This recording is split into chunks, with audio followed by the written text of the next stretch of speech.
Today's video is going to be all about how to start a blog in 2023 and why you want to. So a little bit of history. In 2008, I learned about WordPress because I was wanting to set up a blog. See, I was a systems administrator at work and I wanted to teach people because I love teaching. A lot of the questions that I got at work was just simply because people didn't quite know how to use their Windows machine. So I wanted to set up a blog to do that. And then that's when I found WordPress. Needless to say, WordPress changed my life. The course of my life was completely changed, and the path that I'm on now is simply because I fell in love and found WordPress. And then 8 years ago, I came across a tweet from the founder of WP Beginners, Syed Balki. He was asking for somebody to do videos, and I love video, love teaching, but also was very much into WordPress, and I figured that this was my way to give back a little bit. He also started a blog. He was doing websites for clients and they always asked questions, and so he thought that would be the easiest way so that they could learn how to keep and manage their own site was to set up a blog about WordPress.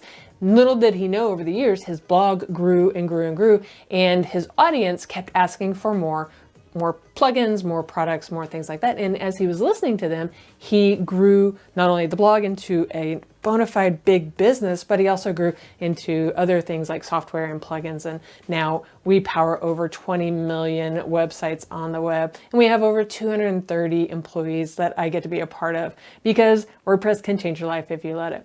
So why would you even want to start a blog? Well, when I first started doing it, it was because I wanted to help people. I thought I had a good topic. I worked in that topic all the time and I wanted to share it with the world. Same thing with what happened with Syed. He knew all about WordPress and he wanted to help people. You may have that same desire, or maybe you don't know what you want to talk about, but you know that you want to start something. Blogs are amazing because they can help you network with other people. They can help you make money as well. And it just helps you kind of learn a little bit more about yourself. So when you're deciding if you want to do this, understand that those are some of the things that you can do.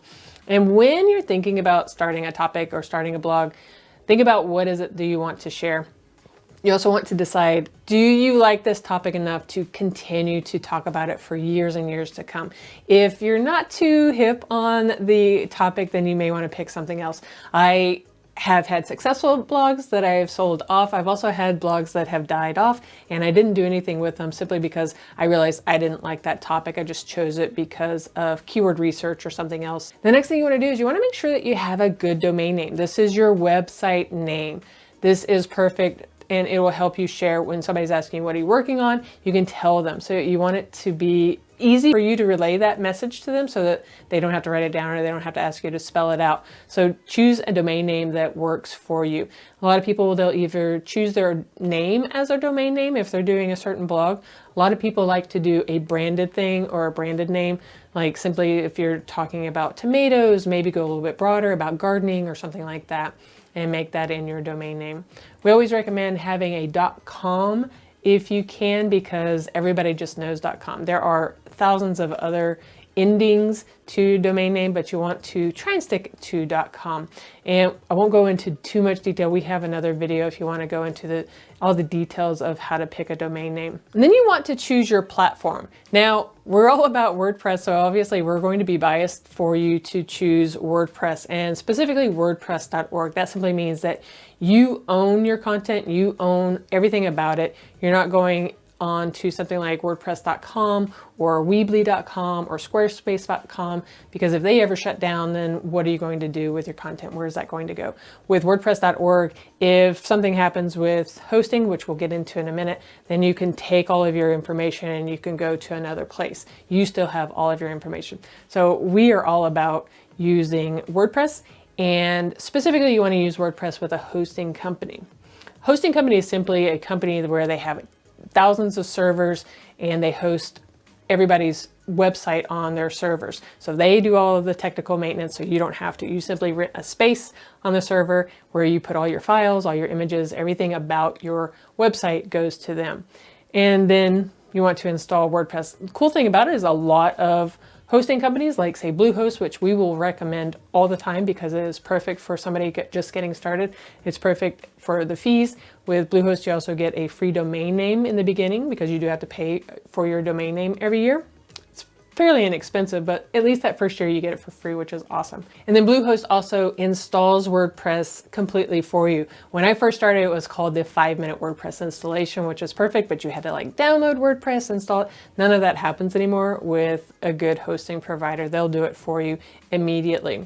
And then you have to think about how do you want your website to look? This is where designing your site comes in. This is where you pick your own theme. There are a ton of free themes out there. Some of the top ones that we recommend are Astra or SeedProd because they let you really customize the look and feel of your site. And then Astra has free version as well as paid version. SeedProd would be more of a pro level that you'd want to look into. And once you have all of that set up, which is a lot, but you can get done within a day or a weekend, then you want to start thinking about the blog topics that you're going to write about. So we've talked about the top level topic that you want to talk about, and now we need to think about what are the specific articles that you want to write about. This is where something like keyword research comes in handy. You can do something as simple as simply Googling what you're talking about or what you think you want to write about and see what comes up. What are other questions that Google is showing you and people also ask? You can also use keyword research tools like Ahrefs or SEMrush. Those will help you figure out what other keywords are out there that's specific to your topic. Then you have all your keywords that you want to start with. The next thing you want to do is you want to start writing. So with starting a blog, the name of the game is creating traffic.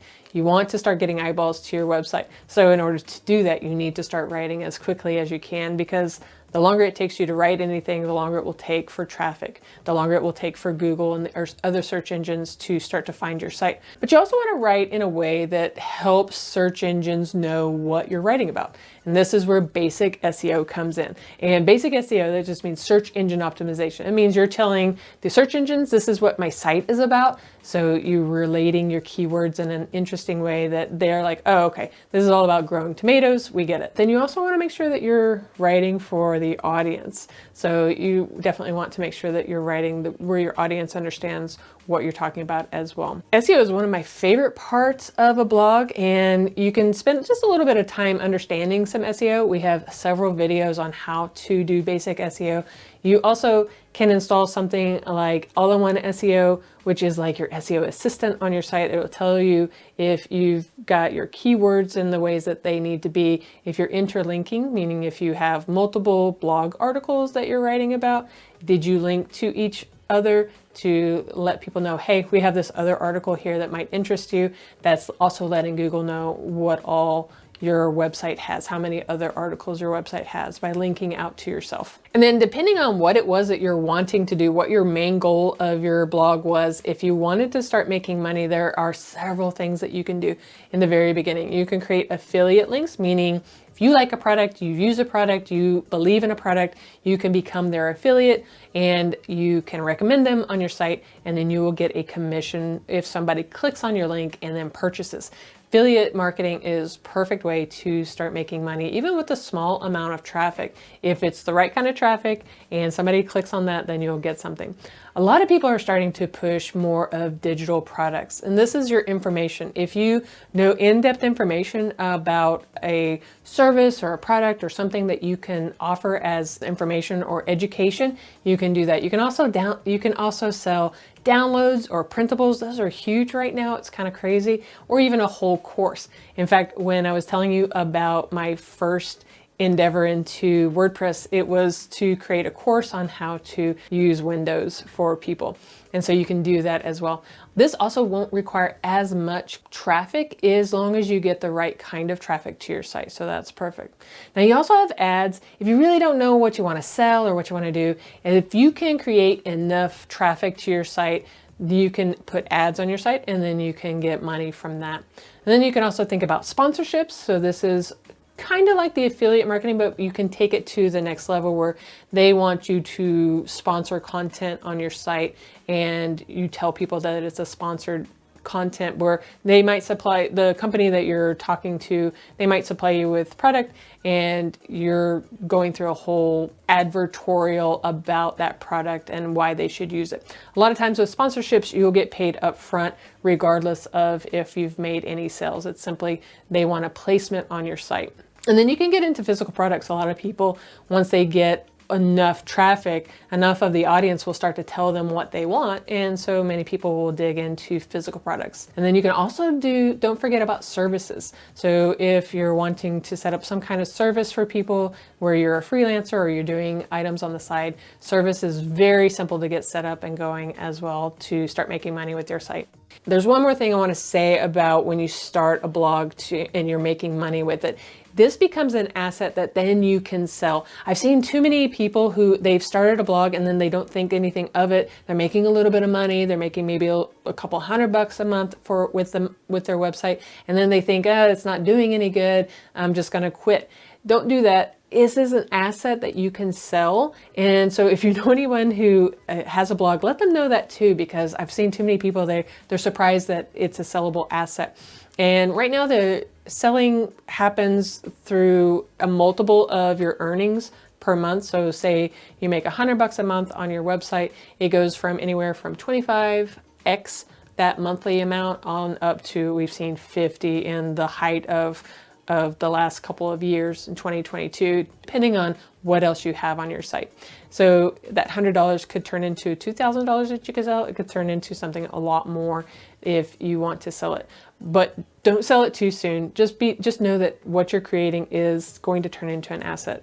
And then the next thing you want to look at is how can you grow your blog? Once you start to get a little bit of traffic, a lot of times you want to pick one or more social media avenues, then you can grow your traffic even more. Back in the day, it was Pinterest that would grow traffic. Facebook used to grow traffic really well with the social media side. We do YouTube. It's a little bit of social, it's a little bit of a second search engine, and we do both of those. But it has been really good to get to a broader audience. You also have things like TikTok now. You also have Twitter. Think about whatever your topic is and where your audience is, and then you'll want to set up a second stream to increase that traffic to your site as well. When you do that, you're also increasing the brand awareness of your site, and so that helps also with the multiples of if you're going to sell, and also just brings in more traffic, which is helpful. Now, a lot of these things, they may sound a little daunting. What I would say is just pick one thing and focus on it each week or each month, and then just start to check it off. To-do lists or checkoff lists are great for this type of project, and that just helps you keep on track. And then if you want to go into the details of how to really set up your site, how to create a logo, how to set up your theme, then watch this video next as I walk you through step by step that whole process of how to start a blog with WordPress. And I'll see you over there.